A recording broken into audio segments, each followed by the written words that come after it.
So we're going to break from tradition and we're going to start with thanking our founding fathers. This podcast exists because people believed in it when it started. So if the Workshop Therapy podcast has ever helped you feel a little less alone, a little more creative, or maybe even just made you think a little bit, consider supporting it on Patreon. There's even a free tier with no strings attached, and it's a small way to stay connected and help the podcasting community grow. So to our founding fathers, thank you. Mr. Matthew from Argiano Serio, Brad of Brad's Customs, Keith of Blackthorn Concepts, Eric of Overall Makerworks, and Brandon of Tectonic Creations. Your support laid the foundations for this show, and it really does mean the world. And new this week, and a big thank you, especially to the newest patron, Vince Lee. We're grateful you're here, and we're grateful for the support. So let's get into the show.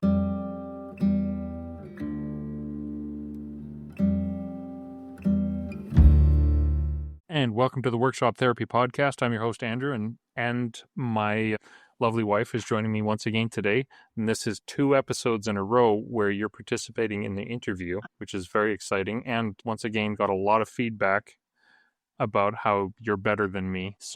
But joining us today is the fabulous and amazing Anne of all trades. Thank you for coming, Anne. Thanks for having me. Joy to be here. Yeah, well, we appreciate you. We appreciate you being on. And brief conversation that we had in the pre-show definitely seemed to have a lot in common, I guess we say. And so what I wanted to talk to you about and thought was interesting is you recently shared on your social media some of your struggles about starting a family, something that you've always wanted to do, and that triggered in my head kind of a series of questions and thoughts that maybe we could talk about you're in a very unique situation of being ultra famous and having the dream that a lot of people aspire to. You know, you have your farm, you have your massive workshop, and you're mad skilled with your woodworking, and you have all the animals and all that stuff, and now you have the excitement of hopefully welcoming children into your life. And so you have it all. But at the same time, looking back into your social media, just a couple days, you're out of power, out of internet, and everything's flooded out. And so you're kind of living through the nightmare at the same time. I think that it's a funny thing to think about the world that's presented in social media now, because though I try really, really hard to present all sides that I feel comfortable sharing with, like publicly, the good, the bad, the not so great, the horrible, the awful, the sad, the painful. One funny thing that just happens naturally when you're only seeing a glimpse is that it's really easy to attach your own stories to the glimpses that you do see and fill in the gaps that are missing with, like, your own insecurities, your own dreams, your own hopes, your own desires. And it's funny because my husband and I actually talk about this a lot. Like, the dream that you just described would have been at different periods of both of our lives a total nightmare. And in fact, living it has at times been both of our nightmare. And not to ever sound ungrateful for anything, because I feel so blessed by every door that's open for me in life. I also definitely would be remiss if I ever let anyone actually think that, like, it's all sunshine and rainbows all the time, because it certainly isn't. I was talking to one of my farmer friends even just today, and we said, like, one of the funny things about farming is that there are kind of 2 sides of the coin. It's like farming is the thing that's helped us to become the most connected to both our community and who we want to be, and to finding a sense of meaning and purpose, and to, like, really feeling like we've found a sense of belonging.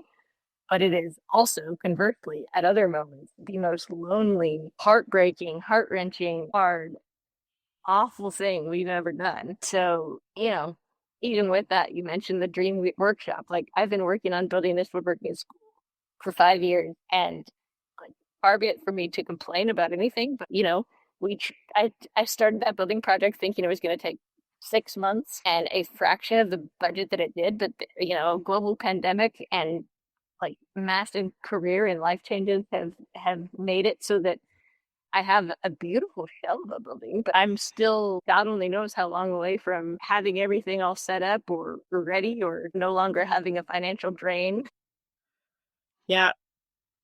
getting me gray hairs and emptying my account all the time. So, like, but again, also, I learned so much along the way. So thankful. I shared a post today of my husband and I, like, we were chasing cows through like legitimately life-threatening storm situations, trying to like, Yeah. like, and at one point when we started, it was like really frustrating because I was like wearing sandals and like not at all dressed for the situation. But like Adam showed up and he brought me the right shoes and I put them on and we were then like running through the valley, like literally like soaked to the bone. And at one point we looked at each other and I was like, isn't this seriously the best? And for the first time, I think in the entire 12 years since I started farming, Adam looked back at me and he actually honestly said the same thing. He was like, this is awesome. And like, even though we had like $50,000 plus of damage to our fence lines and our properties and other things like that like hopefully insurance covers, we'll see.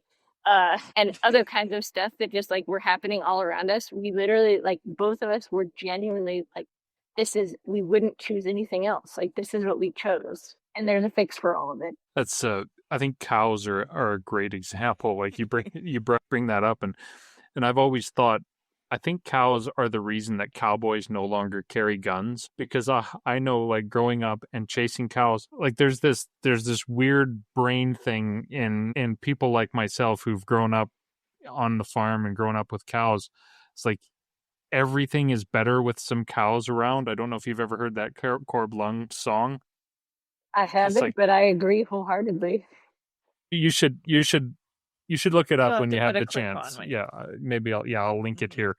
But it's everything is better with some cows around, and the whole song is just kind of this dichotomy of, oh, cows are great, but only cows can make the bishop swear, and like it's like this big thing. But anyway, cows are the reason that cowboys don't carry guns anymore, because when I'm chasing cows, there's moments where I was just like, if I had a gun right now, you would be dead. But then at the other end of the spectrum, you're like, ooh, I love having cows around. So that kind of brings up my first question, though. So it sounds like to me that living the dream has not always been the dream that you're currently having, right? Yeah, I Like, mean, from day to day and moment to moment, it's both a dream and a nightmare. yeah, and so what's living the dream look like for you right now? And like, to be totally honest, like I mean, it depends on how deep you really want to go here. But you do call this the woodshop therapy, so I feel like we can go a decent amount of depth. But like, I mean, there's long and short answers for all of these things. But the thing is that I truly think that a lot of this comes down to finding, having, and like even knowing what's important to you, what's truly actually important. I've been working on writing a book for the last year, and Oh wow. we're coming to the finishing touches now. And so this is something that I've thought a whole lot about, because one of the big things in the book um, is talking about how we've lost so much in modern society, a sense of tangible meaning and purpose, and we stopped Mhm. asking some of the hard questions that I think like inherently create both of those things in life. And with all that said, for me, the most important thing that I know for a fact is my main motivating factor. It's the thing that at the end of the day, like at the end of my life, it's what I want my legacy to be. It's the thing that I know that if I haven't done right, I will die with regrets. And so for me, that is creating and fostering human connection. And so the dream for me, like, it starts, like, all of these things are insular. They start like with who's immediately around you and they kind of grow from there. But I mean, I've said publicly quite a bit that my husband and I have really, really struggled in our marriage. And so, ironically, chasing all the dreams that we've already kind of touched on here have, in many different seasons, like brought our marriage to the brink of divorce, which is like the absolute definition, like the definition of my hell, my nightmare. And for so many reasons, like if given the opportunity to go back to living in the city and having no workshop, no farm, no nothing, like if that trade could have guaranteed that I had, you know, 10 years of not the strife and struggle that our marriages had, I would trade that in a heartbeat because that is truly what's the most important thing. It turns out that the pursuit of those things was a secondary issue in our marriage anyway. It like truly was actually Adam and I are not at odds with our desire to live differently or anything else. It was literally just like poor priorities and poor communication and poor, like, just like relationshipy stuff that was going on both sides for so long that there was so much hurt that accrued that like it at some point felt unfixable. Mhm. And so like the dream that I'm living currently is that we've gotten on the same page about what's actually important about that stuff. And are we like living in the blissful marriage that I think I had a picture of when I was a kid? Like, absolutely not. But also, um, we both are genuine at the point at this exact moment. And there's lots of moments not like this too. Let me just be honest. Like that we're like we would not choose to do this with anyone else, and we are both very cognizant of the choices we are not only have made that like it's like yeah we participated, both of us participated in that choice. We could Mhm. unchoose any of these choices at any point, and so yeah, like the things that are the misery causers right now, it's like well we chose this flavor of misery, so we can either choose to enjoy it, we can choose to stop doing it, or we can choose to like be miserable. And being miserable is not a choice I would like to continue to make in life. Yeah.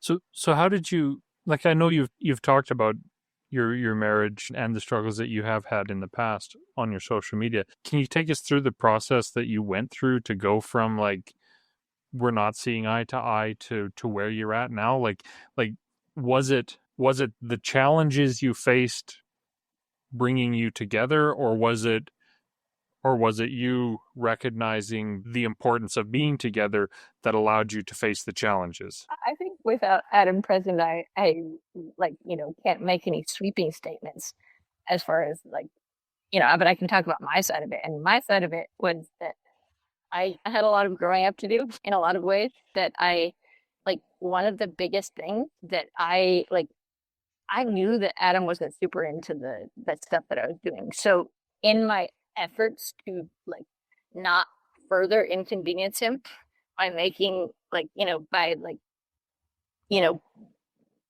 putting him front and center to like a lot of the discomforts of the things that I was choosing, I chose to like protect him from it. And in that I made myself much more lonely, and I put distance between us that like he actually has been since day one. Like if I ever blatantly point blank ask him, hey, like could you help me clean the barn? Could you help me do this? Could you, hold this shelf while I screw the other end of it in or whatever it is? Like he's Mhm. never, or like maybe I could count on the hand, like one hand, ever said, actually, no, I'm not going to do that. But, I myself just was like, for the longest time, just chose to either not invite him in, or it was easier to not invite him in because I knew he wasn't interested in it, and like, all these other things. And so, like, a lot of that was on me for just not making space, not having Mhm. patience, not all those things that I definitely, in retrospect, missed out on having him be involved, having him be around. Like, yeah, like, because a lot of the times he also didn't want to insert himself. So it's just like, just more and more space continued to be built between us, literally because I allowed it. But then I found myself really resenting and being hurt by that space. And it's like a big piece with like recognizing that, learning how to like invite him in, how to ask for help, and not like, have that be something that was like not okay or whatever. Mhm. Also there's just like communication stuff, like childhood trauma, like, undealt with Mhm. expectations, all kinds of things like that. Like different worldviews that like, coming from somewhat like we came from really different backgrounds, but like at least on the surface seem to have really similar values, it turns out like we have some really, really different worldviews that were like, if not tackled correctly, which we didn't, had very positive, guaranteed chances of putting distance between us that, like, didn't need to be there, but was there due to failures on both our parts in many ways. Yeah, that's I think like I can relate a lot to what you're saying. I feel like we've been married that we're 19 years next week. Craziness. But I think like when you're saying like the distance between when you think you're protecting them or not letting them in, and I'm gonna say this like because you're gonna be a new mom, it's so easy to do when you first have a baby and you want to do all the things and you want to be with them and you think you're like, I'm changing the diaper, I'm looking after them, I'm doing all these things, and you don't realize that you're putting distance between, like I didn't realize I was putting distance between you and me and you and the baby at first because I thought I was protecting you or like helping you deal with it, but it would, yeah, I just related so much to what you just said there that way. Yeah, and one of the things that I was going to say is we've had conversations with members of both sides of our family where, on my side, she has been accused of changing me, and then on her side, I've been accused of changing her. And just to that, to your thing there, where you're isolating your significant other from the thing that you're interested in or you're doing, it's almost, It's a recipe for disaster. yeah, it is. And Totally. not to bring religion into this or anything, but you said you grew up like as a missionary kid, right? Like your parents Totally. were off, and so you're familiar with the New Testament. I'm assuming there's a I also scripture in went to there. seminary. Oh, there you go. Yeah, I was temporarily a minister even. But anyway, so in the New Testament, there's a scripture that says a husband should leave his parents and cleave unto his wife, and they should be one flesh, right? And I think not even in a religious way. I think the intent is that the husband and the wife should change each other. Like they shouldn't isolate each other from, like this is my world belief and that is your world belief. But it's something that's hard to come to, like it takes time. And I don't like, I feel like, I mean, we got married fairly young, I guess, but I wasn't prepared for that. And I needed to grow up. Like both of us needed to grow up and deal with some of that. Yeah. So yeah. I mean, it also says you shouldn't be unequally yoked. Like, you know what? Yes. I didn't like if one person is of a casual faith and another person is of a very extreme faith, and your worldview is like very impacted by both of those things, but like both of your worldviews are, that's like also a recipe for a lot of hurt, frustration, and pain because one of you will be fighting a righteous battle and the other one will be, you know, not. And so that'll be difficult too. Well, and the thing is that one of you is fighting the battle and the other one isn't from both sides of the perspective, right? Yeah, totally. Like, and if you're not careful, you get to the point where both of you are pointing fingers at each other, saying you're just screwing around and I'm working hard. Totally. And I mean, ironically, like, I mean, it could sound like what I just said could sound like I was saying something from a really judgmental standpoint, but like, truly, like that, what you just said is so accurate. Like, um, just because of just having different perspectives about things that we didn't even think we had different perspectives about, like, both of us could look at the same situation and be like, you are making a horrible choice right now, and like genuinely believe it. And from both of our perspectives, we would be right. And that's like the probably the thing that is the most painful truth if you're gonna link yourself to any other human relationship. It's not just marriage; it's like humans are messy. Like relationships are messy. People are messy. But if you're gonna link yourself to other people, like you'll quickly find out that these things can be true at the same time, and it often are. And if you're not willing or ready to understand and admit and deal with that being reality, then you're really going to struggle. And, you know, Yeah. Yeah. So I think our conversation is actually flowing really well with the questions that I kind of laid out here.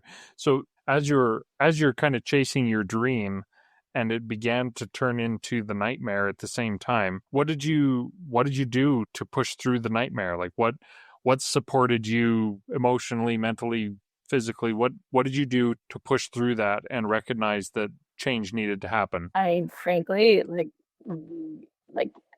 I mean, multiple things. Like, I would not wish on anyone else ever. Like, I had a mental breakdown.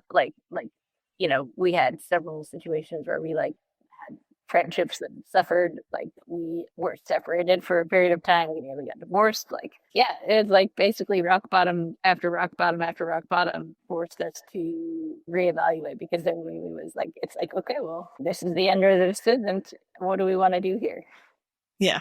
I heard a great quote a little while ago that says, I don't believe in rock bottoms because every time I think I hit rock bottom, I find that there's an even deeper, rockier bottom underneath that.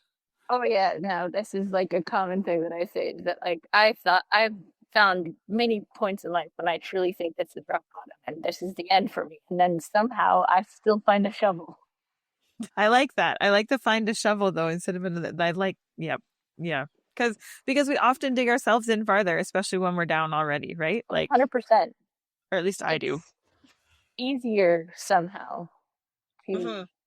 like when you're in the crappiest place of your life, sink into the suck than to actually do what you know it would take to make it better. And I Yeah. think that so many of us, just choose to do that. And I'm most certainly guilty of doing that. I'll probably be the first to say he's been guilty of doing that too.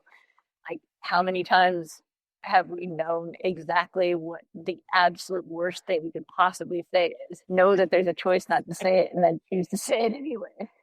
Yep. And then you can't take it back and it's out there. Yep. So, have you ever thought of just quitting then? Like you said, you were Yeah, separated. That's the point of like, okay, I've we're also quitting. been like suicidal, like real talk. Like, yeah, So, what absolutely. stopped you? Angels. I mean, like actually, like some of the situations, like something that is actually in retrospect, something that I'd be like, that's really dumb. I don't know why that worked. But yeah, what has stopped me ultimately is like when faced with the reality of what that looks like. I real talk. One of my friends took his own life in 2020, and watching the fallout shook me to my core in a lot of ways because the reality was like I think people who experience what it's like to be at rock bottom. Again, I don't know how whatever this is something I would say to pretty much anyone, so I guess I might as well just say it now. But like when you're at rock bottom, like quitting, whatever that looks like, suicide, whatever. It feels like a solution. When you're feeling pain, you almost like go to your animalistic like natural inclination to do Yeah. whatever you Your could do primal to stop instincts. hurting in that moment, or to get away from the pain or whatever. And so quitting feels like a solution in those moments. And what what I have experienced being on the other side of people that I love taking their own lives is like it's just their pain is stopped, but it causes so much other pain for the people that care about them. And ultimately is that the solution? Because the reality is like in those moments I think you feel like you're like the only common denominator in all these problems that you see. But there is also like if you're the common denominator in the problems that you see, like then you also could be potentially the common solution. Oh, I love that. Yeah. And so like for like within my marriage, I did get to the point where I was like, I think I've taken this as far as I could go. And then I just kind of had a like when faced with that reality and like what that looked like, I had a chance to second guess it, and I was like, you know what, like I don't think that I'm the problem. I don't, and I don't think I'm the only problem, certainly. But like, what if it was me? Like, what if I'm wrong? What if I've interpreted the situation and until I know that I have done absolutely everything in my power to grow and to change in the ways that that I know will make it certain that I don't find myself in this position again later, then I can't actually allow myself to give up. I can set boundaries. I can, do like work on growing and all those other things. And so like that's ultimately what like kept me here longer. And I'm very thankful because like I mean both Adam and I would tell you like I wasn't the only issue there. There was two people making life miserable for each other. But like again, like I did have a lot of things that I like definitely had ample opportunity to continue to grow and truly wanting to make certain that like that it was me, like or it wasn't me or whatever, like revealed so much that like whether we stayed married or not, I knew needed to get dealt with. So Yeah. Well, I think that's what's kind of the terrible thing about getting into that negative self blame spiral is that you when you blame yourself for everything, it's all your fault. But we forget that it's also your fault then if things go correctly. It's my fault that it's a problem, but it could also be my fault that it's progressing because of the choices. But when you're in that negative down hole, it's hard to make that tiny little switch in your head because it doesn't seem right, I guess. Yeah. And so I think like truly it's like this one little stubborn piece of me that's like until I've exhausted every possible option, who am I to give up or to quit? And like also just like thinking about like the learning process, which is something I'm super passionate about and care deeply about for so many reasons. But like if you think about the learning process, like what is failure, the word failure that we ascribe to so many things is actually not really that. If you think like a scientist, it's like you've learned another way that doesn't work. And until there's just no other way left, like what are we doing here? Life is so short. Shorter than any of us want it to be, whether things go 100% awesome or 100% awful. And so, yeah, I don't know. I think like one of the things that is both my greatest asset and also my Achilles heel is that I am in some ways an eternal optimist in finding other alternative ways of trying things. And like I said, that's both a good thing, yeah. And also my life and those around me very difficult. So now that you're at this point where you're able to chase cows in the storm, which is here I am at Everest, ready to and like let everyone know what it's like from up here. Yes. Yeah. Well, from exactly. From this point, and I know exactly the feelings that you had when you were doing that, and they were not like, oh, I'm so happy that this is happening right now, right? But you love being there, and that's something that we've like a perspective shift. Yeah, I can totally relate to. And so, but yeah, so you are now at the point of being in this irritating, frustrating situation, but being able to turn and look at your husband and say, "Isn't this great?" Do you think it's possible to live a dream or live the dream without appreciating the nightmares you're going through? It depends. What do you think? That's like a loaded question. Sometimes I really, really wish I wasn't smart because I feel like, and let me preface this by saying that I spent most of my young life genuinely believing that I was mentally just like disabled. And also every outside source telling me that I was. So that's the preface for me feeling like I had any right to say this. But like, I feel like people who don't think as much actually are probably way happier. And I sometimes deeply envy them because those who don't ruminate have a massive leg up when it comes to living the dream. I truly think because like their dreams aren't nearly as complicated. Ignorance is bliss. Yeah, it sure is. And there is actually, funny that you say that, there is actually a correlation between pessimism, or I guess not pessimism, realism and intelligence. Like you're right. People who have the ability to self-delude are more likely to be happy. But people who are depressed are more likely to be intelligent because they are thinking more often and they are thinking deeper about it, and it's affecting them more. So there's that balance of like thinking too much Yeah. and causing problems versus thinking enough and figuring out the solutions. Yeah, I don't know. I feel like I can just relate to so many things you're saying today because I'm like, I spent years thinking I was stupid and couldn't do anything, and now I'm currently working on my master's also. But I legitimately thought people like, and from comments, that I was not smart and I was not capable and I couldn't do it. And now I teach, and I spend so long teaching kids like, oh, you failed at that. Great. That's awesome. What do we do now? Like, this isn't for you to feel bad about. Okay. And let's do it again. And let's figure out why this didn't work, figure out why you didn't understand it. And I think, I mean, I have a pretty unique opportunity where I teach on a Hutterite colony. Oh, amazing. So like today, when we were going to do PE, we walked out to the barn to see the lambs, and we're, seeing where they just sheared them and talking about the whole process and all that kind of stuff, which is so fun.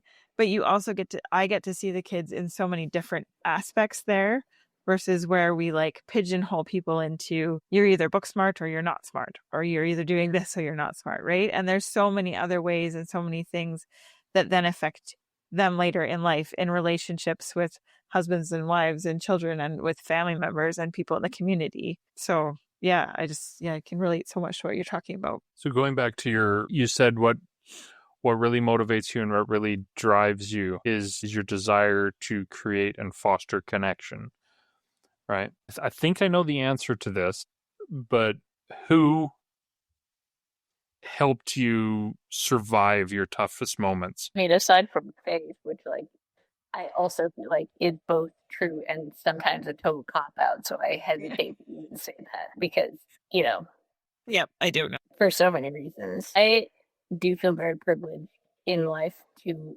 have my mom's voice residing in my head at all times, who, again, like she was is an eternal optimist. And like the reason that human connection and stuff is so important to me is because there's times that I have felt like so alone and disconnected, and I don't wish that feeling on anyone. But hilariously, like my mom's never met a stranger. Like I watched her, make space for every human being and have patience for and like love on every human so beautifully well my entire life. And that gave me a really, like, as an introvert,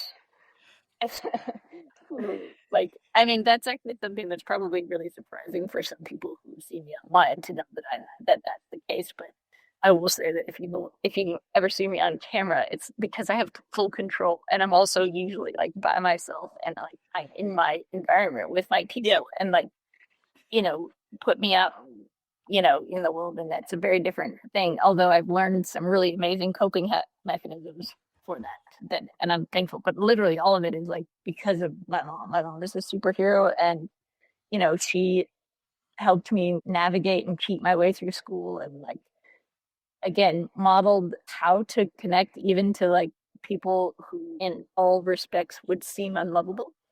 Mm-hmm. And truly that's given me tools that I like often don't even realize are tools. But like, yeah, so that's hearing her voice, being the eternal optimist of like, okay, well that didn't work, we can try something else. You know, the sun shines out of your every orifice. Her believing in me when no one else did, and etc., including myself. Like all that, like yeah, she's a superhero, and that's who I would say. But also, I mean, ironically, since we talked about like the marriage struggles and everything else, like I met my husband when I was 15 years old. He was 19, and like though we've been to hell and back together, like he's also my best friend, and like ironically, the thing about like getting divorced and like losing his friendship was probably one of the things that I was like, I just don't know if I can do that because like he's my best friend. So like I there if we could have found a way to like navigate life and not be married anymore and be friends, we probably would have been fine getting divorced. To be totally honest, but like no, that's not really a possibility or a probability for either one of us. I forget the singer now, but it's an old like 50s 60s song that he's singing about if pressure makes diamond, then our relation or our love or our marriage is a diamond by now. I forget Yeah. who We sings have that, but 0-1. What's better than a diamond? It's like I'm 36 now. We were 15, so I've known him longer than I've not known him. And I was gonna say it's impressive. We met at 18, so we're not quite. You're younger than us, but yeah, yeah. Through our hardest times, that's something that I've always been like. But he's my best friend, and if I lose him, like, that part scares me. But I am going to let you continue the interview because our oldest is autistic and we have exceeded our time limit and he's freaking out at grandma's. So I'm going to go and deal with them.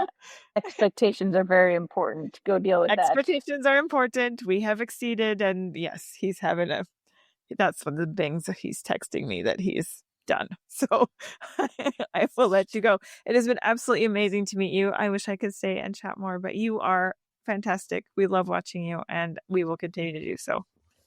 Well, I look forward to chatting more in the future. We'll see you later. Thank you. thanks. So that's the exciting part of living with children. I mean, you're embarking now. You said on your post there you're 16 weeks pregnant now. I'm 7.5. 7.5 months. Wow, you're practically ready to have a kid then. Yeah, we definitely wouldn't have talked about it that early because of past experiences. Yeah, like you said, and that is super super stressful, and that's one of the. So our oldest there that she's talking about, he was born at 30 weeks, and it's one of the most annoying things that I've discovered is people who kind of have a half similar experience to you as they suppose. They come up to you and say, "Oh, I know how that is," and it's no, you don't. My experience is different than yours, and so I would never say to you, "I know how that is." But that must have been very, very stressful and very, very difficult, and I'm sorry that you went through that. But interestingly, that again leads into my next question for you, or a question for you. Having gone through some suffering, do you feel like suffering is a necessary part of achieving something meaningful? Ideally, I would say no. Ideally, no. But also, again, I think that, it's hard to appreciate what just falls into your lap and to truly appreciate every aspect of it. So if everything works on your first try, you can quickly develop. Well, first of all, you're going to be one of those obnoxious people to be around because you're going to be so stupidly confident that, it's I don't know, that you will be miserable. Maybe not though, unless you're humble, I guess, to start. But therein lies also what creates humility. Unclear. It's clear. But yeah, so I don't know. I think that like struggling definitely makes it easier. Like if you are as good at focusing on your struggling as I have been in the past, it makes it easier to see and recognize the good. Well, I will say that with the caveat that like you then have to actually also have the mindset to look for the good because you're gonna find whatever you're looking for, whether like whether it's actually there or not. Like if you're the victim of everything that happens, well, you're gonna have bad stuff happening left and right all of your life long, and things are never gonna get any better. But if you're able to like look at your suffering with some perspective and be like, well, was there good in it? And you're actually looking to find the good, you'll find it too. Because the thing is, again, this is like kind of goes back to like thinking is the source of our suffering. It's like a Chinese proverb that I really love that talks about like this guy who, you know, something bad happened and everyone's like, oh my gosh, isn't this the worst thing ever? And he's like, well, I don't know. Like, we'll see. And so it takes you through like a series of what everyone else would perceive to be unfortunate events. They're like, well, don't you just feel horrible? Don't you wish this never happened? And he's like, well, we'll see. And then ultimately, every awful thing that like turned out to be something that was for the good in retrospect. And I think that, you know, there's just awful stuff that had no reason for it being awful and it sucks and it just, that is what it is. But also yeah, I'm definitely guilty of causing far more suffering in my own life and the lives of those around me by letting my thinking influence the suffering. Because truly, one of my favorite books is called Loving What Is by Byron Katie, and it's just an exercise in viewing the world as it happens and trying to detach any existential meaning to any of it. Because, yeah, I don't know. I think, like, yeah, our thoughts are the source of our suffering. I'm very good at thinking, therefore, I'm very good at separating, but also, if I look at things in hindsight, I usually can see and find some good because I also, again, have my mom's voice for better or worse, constantly ringing through my head. Like what's the way we can spin this for the good? Yeah, and I think that's one of the main things about like cognitive behavior therapy and so many psychotherapies out there is just like your mind is what creates the negative or the positive. It's how you're interpreting the event, and it doesn't change the fact that you're going through something that sucks. Like chasing cows in the rain sucks. It just sucks. Yeah, But having the being able to recognize that, hey, we chose this, and we're doing this together. We're two best friends out here, and we're doing this thing with each other that we chose. Changes the suck from a suck to a positive experience overall. It totally, doesn't make it any less difficult because cows will always run in the wrong direction, but it makes it more palatable for you. totally. And I mean, that's like one of my favorite sayings that my friend Josh says all the time, and he's the language, but he's like, everyone has to eat a shit sandwich. A joy in life is that you get to choose the flavor of shit. That's true. That is very true. So in that aspect then, when somebody's in the middle of their nightmare, then how do you what would you tell them like to find the flavor that they want? What would you say is the process? I think I've gotten a lot better at not giving advice and asking more questions lately.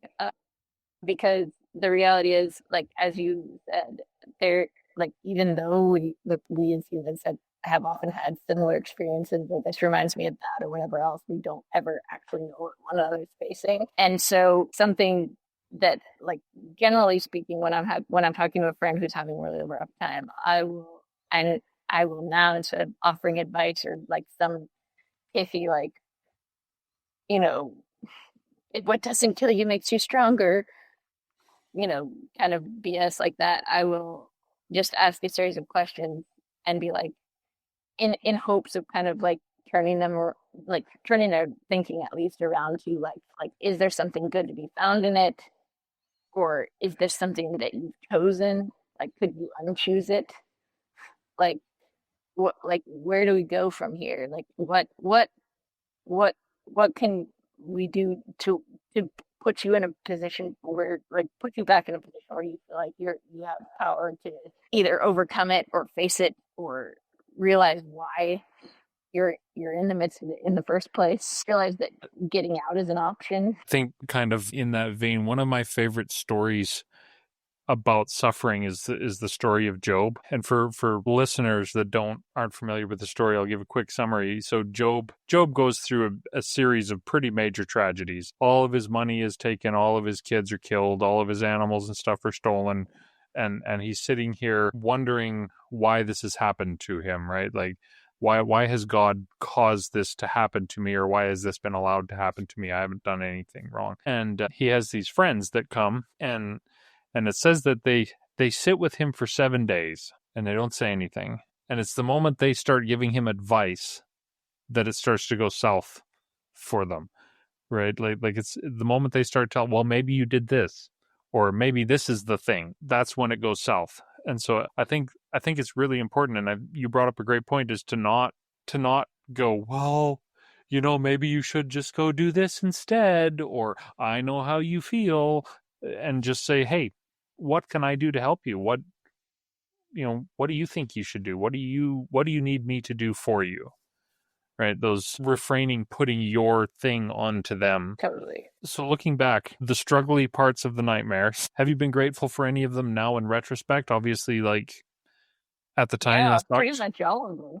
Honestly, they're good to be found in every single thing I've ever complained about, probably. So what have you done? What have you done to kind of help yourself recognize that now? When the suck comes now, what are you doing to recognize that the suck will be good for you in the future? I mean, like, first of all, I'm not gonna like, again, just like pretend like I'm speaking from a place of total enlightenment and like and I've arrived and come join me up here at the spiritual mountaintop, because that's definitely not the case. I find myself relearning the same lessons very painfully over and over and over again.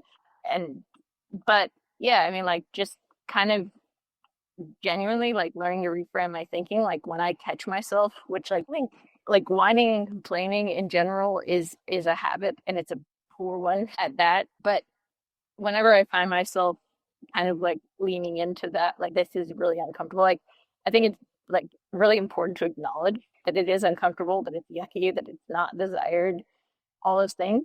But also, so like I've gotten way better at like, instead of just denying that it sucks, like, acknowledging, yeah, hey, this sucks.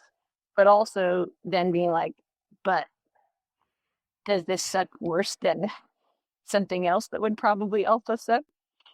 Like, would I rather be chasing my cows through the rain, like, than sitting back in my cubicle working at Lily in Seattle? She's grinding through the rain most of the time, although like the time's not.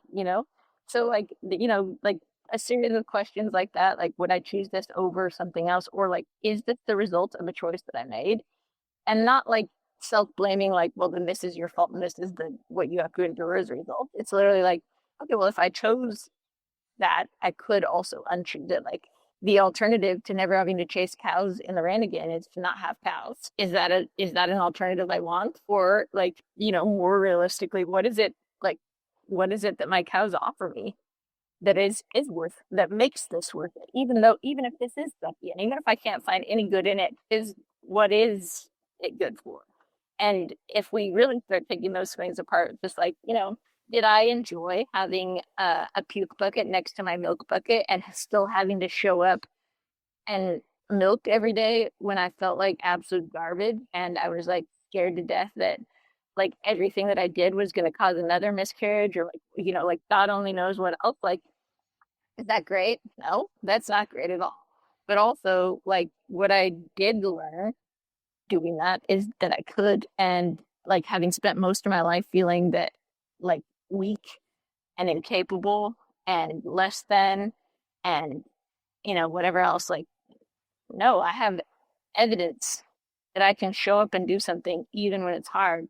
And actually that's really helpful also in really dark, awful, yucky moments too. Like I got out, I did something, and I'm not, I feel like I'm there off, but like I also got out the last time and I could probably do it again. So, all those things, it's just like, I don't think I'm ever gonna enjoy having to go out and do chores when it's really cold outside. I don't like being cold. But I'm going to do it on the cold days in service of the days like today where it was like absolutely glorious and so beautiful. And like, boy, howdy, what a difference like a handful of days makes. Like, you know what all that rain did? It turned everything really, really green, and it grew some incredible grass that my cows are now getting fat and happy on, like, And the funny thing was, like, actually, that was really miserable to be wet and cold for like a second, but then it was so fun to like splash around in those puddles. We were already wet. We were like being kids. And you know what? Like, also, as I was chasing the cows around, I also was like, I actually know enough about cows now to outsmart them and to think ahead of them and to like do all these things. So it's like, oh great. Also I really like these animals. I like being around them. Like they rewarded me for getting them back to where they belonged. They've like, yeah. So that feels like a long, very meandering answer to your question, but hopefully it did actually answer it. It answered it perfectly. Uh, so I think we should probably get into the point where we should maybe wrap up here. But so this is a cliche question, but I think it's a very important question, and I think people get a lot of meaning out of this. So, Anne of all trades in 2025, what would you go back and tell yourself? Tell Anne of cubicle in Seattle. What advice would you give that Anne if you could step back and give her one piece of advice? The funny thing is, I would have been too stubborn and too involved in my own stuff to hear it. So it really wouldn't matter. But if I were if I were the kind of person who would like take my advice, I mean, the funny thing is, if you asked me about 13 years ago and me of today, like to even acknowledge who I am today, I wouldn't have believed you because like the funny thing is the dream that I'm living now, like it's been an ever evolving dream. Like this was not at all what I was like looking towards then. Like I wouldn't believe you if you told me that I had 18 cows on 30 acres and that I was, building a woodworking school because like I also didn't have the ability back then to see that. But I would have been really, really sad if you told me like how many marital struggles and things I was about to face. And so in that, like I don't know, if I was in a listening place, I would have just said like, don't overthink it, like, and asked for help. It's not the inconvenience that you think it is, and like invite people in, like give up control. I had an experience this week that absolutely highlights that, to be honest. Like you said in the pre-show, I grew up on a farm, and very traditional farm. So very do it yourself. If you can't do it yourself, it probably can't be done sort of mentality, right? And a couple weeks ago, the motor on my wife's car decided to not be a motor anymore, and so I took it into the city to a shop because cars are at the point where I can't mechanically deal with them anymore. Too many But computers. exactly. But anyway, turns out that yeah, the motor's toast. Can't do anything about it. It's not worth fixing because it's too old. So I went into town with my trailer, and my wife came to pick up her new car, and of course our youngest falls asleep in the back, and so then she can't really help, and so she sent her home. And then I was standing there thinking to myself, how am I going to get this car onto the trailer by myself? Maybe what I'll do is I'll leave the trailer, I'll go home, I'll get my brother and his son to come back and help me. And then as I was standing there, I had this thought of, you know what, I think I have a friend who's in this city. I'm gonna just shoot him a message. We talk back and forth on Facebook Messenger every once in a while, but I haven't seen him since we graduated high school. So I sent him a message. I was like, "Hey, are you in town? Can you?" And he said, and immediately responded, "Yeah, I'm in town. Can you come? Can you help me load this car up onto my trailer?" And he was there in 5 minutes. And just it turns out that yeah, there was a bunch of crap that happened with the car to get it onto the trailer, but that was frustrating and would have made it impossible to do by myself. But because I had that I'm not going to do this myself, reach out and ask somebody to help thought, I was able to reconnect with one of my good friends from high school, and we had a great conversation. We were chatted for it was close to 3 hours while we got this car on, and then stood and chatted in the parking lot for another 45 minutes afterwards. And it was just that reaching out, reminding me that no man is an island, and that there are people out there who are willing to help if you're just willing to reach out and say, I need some help. Totally. I mean, my dad said this to me a few years ago, and again, it's like one of those things I've had to relearn and re-remember in 1,000 different situations for it to actually stick. So he's like, how do you feel when you're helping people? I'm like, great. It makes me feel important. It makes me feel useful. It makes me feel, like all these things. And he's like, yeah, so like when you don't let other people help you or you don't ask other people for that help, you're robbing them of the opportunity to feel that.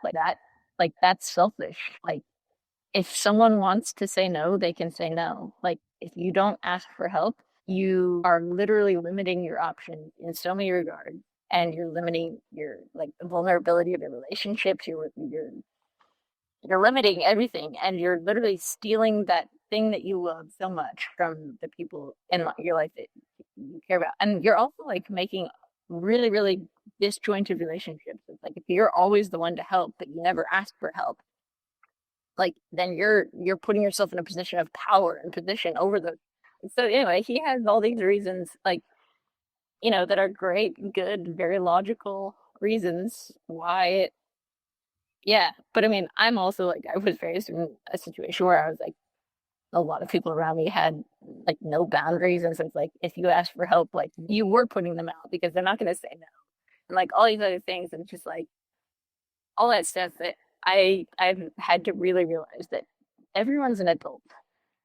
Like they can say no if they want to say no. If they like, obviously within reason. Like, you know, if you know that someone has struggled with boundaries, maybe don't ask them quite as often or whatever. But just like basically across the board, all of us are adults, so like you can ask. And the absolute worst thing that it could possibly happen is you have asked. If they say no, then you're in the same position as when you started. If they say yes and show up, you have the opportunity to have what you just described, like the opportunity to connect to someone, the opportunity to give them a sense of meaning and purpose, the opportunity to deepen a relationship, the opportunity to get the help that you need. Yeah, but easier said than done. Still am, you know, like calling my husband to ask, like almost for him to give me permission to call our neighbor to ask for help. Like, is this a good enough reason to call? Yeah. Yeah, you struggle with that. I don't want to ask all the time because then I'll be a burden because Yeah. yeah, like I'm the person that helps people. I'm not the person that receives help. That Yeah. yeah. Well, speaking of helping, we should probably wrap up here and head on over to the after show where I have some questions about your book. So that's what we call a tease to get people to sign up to Patreon and get the inside scoop. You're probably not going to tell me anything, but it's the tease nonetheless. So speaking of helping, I really appreciate if everybody would help by sharing the show. And of course, Son of All Trades can be helped by how? Oh, you can find me on social media. You can give me a like, a follow, a share, shout out if it feels good to do so. We're building a school, so we're gonna start having some work parties. So if you want to fly across the country and get your hands dirty, come take a class. You know, uh, there's all kinds of things that could be done. I travel and teach. You can come take a class there, but like uh, the best way, honestly, you can help me is by turning around and taking something you learned and use it to help someone else, because paying it forward goes a way, way longer, goes way, way further than I myself could ever, you know, do it. And like I want to leave a legacy of connecting people. And so the best way to connect, as we've talked about over and over here, is to like reach out and either ask for or offer help. You'll get a trauma bond if nothing else, and shoot, that's a great way to connect. Yep. Shared trauma definitely brings people together. So in order to be of dual help to both the podcast and to Anne, if something resonated with you and you want to share it, click a link, share a clip from the show with somebody you think will be helpful for and tag us in it, and we'd be happy to see that. And with that, let's head over to the after show. Sounds good.